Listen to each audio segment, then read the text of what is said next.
तो दोस्तों, किसी भी देश की आंतरिक सुरक्षा वहाँ की सरकार की सबसे महत्वपूर्ण जिम्मेदारियों में से एक है, जिसके लिए लगभग हर एक देश के पास अपनी अपनी खुफिया एजेंसीज होती है। और इन खुफिया एजेंसीज का काम गोपनीय ढंग से उन सभी ऑपरेशंस को अंजाम देना होता है जिनसे उनके देश की सुरक्षा को खतरा हो।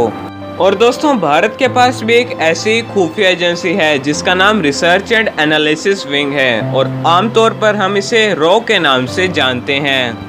और बड़े बड़े ऑपरेशंस को कैसे अंजाम दिया जाए, इसे रॉ से बेहतर कोई नहीं जानता है।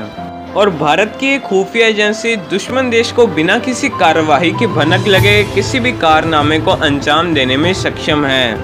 तो चलिए आज के जासूसी भरा वीडियो स्टार्ट करते हैं, जिसमें मैं आपको बताऊंगा एक ऐसे खतरनाक जासूस यानी कि ब्लैक टाइगर और रविंद्र कौशिक के बारे में।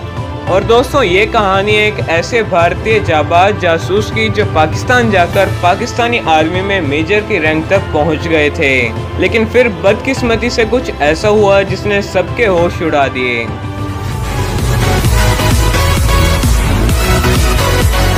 और दोस्तों, ये कहानी शुरू हुई थी 11 अप्रैल 1952 को राजस्थान के श्री गंगानगर जिले में पैदा हुए रविंद्र कौशिक, जो कि बचपन से ही एक्टर बनना चाहते थे। इसलिए उन्होंने लखनऊ में बतौर थिएटर आर्टिस्ट काम करना शुरू किया।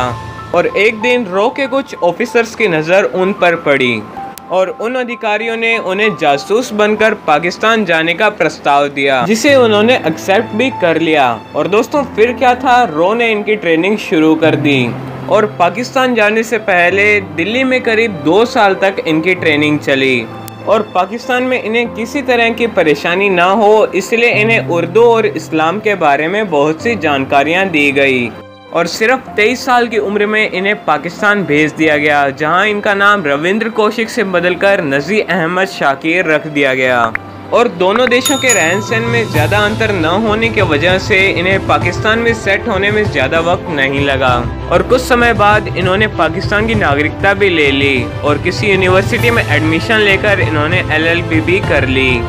और अच्छी एजुकेशन होने की वजह से ये पाकिस्तानी आर्मी में भर्ती हुए और मेजर की रैंक तक पहुंच गए। इस बीच उन्होंने एक पाकिस्तानी लड़की से शादी की जिसका नाम अमानत था। और दोस्तों, रविंद्र कौशिक ने साल 1979 से लेकर 1983 तक पाकिस्तानी सेना और सरकार से जुड़ी हुई कई सारी अहम जानकारियां भारत को दी, जिसकी मदद से भारत सरकार ने न सिर्फ आतंकवादी गतिविधियों को रोका, पाकिस्तान के खतरनाक मंसूबों को भी नाकामयाब किया। और बाद में इन्हें ब्लैक टाइगर के नाम से जाना जाने लगा, और ये नाम खुद पूर्व प्रधानमंत्री इंदिरा गांधी ने दिया था। और दोस्तों, साल 1983 तक किसी को भी रविंद्र के बारे में कानो कान खबर नहीं थी। दोस्तों, रविंद्र कौशिक की मुसीबतें तब शुरू हुई जब रॉ ने उनसे मिलने के लिए अपने एक और ऑफिसर को पाकिस्तान भेजा, जिनका नाम इनायत मसीह था।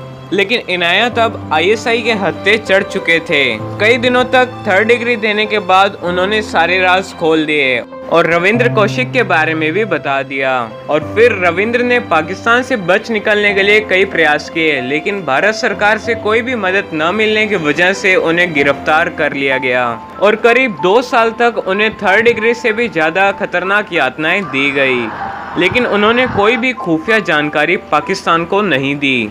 और साल 1985 में उन्हें मौत की सज़ा सुनाई गई, लेकिन इसे बदलकर उम्र कैद में कर दिया गया। और पाकिस्तान की मियांवाली जेल में 16 साल सज़ा काटने के बाद सन 2011 में रविंद्र कौशिक की मृत्यु हो गई। और उनकी मृत्यु के बाद भारत सरकार ने उनका शव तक लेने से इनकार कर दिया। दोस्तों, भारत के लिए जान गंवा देने वाले वीर रविंद्र कौशिक को देश की मिट्टी भी नसीब नहीं हो पाई।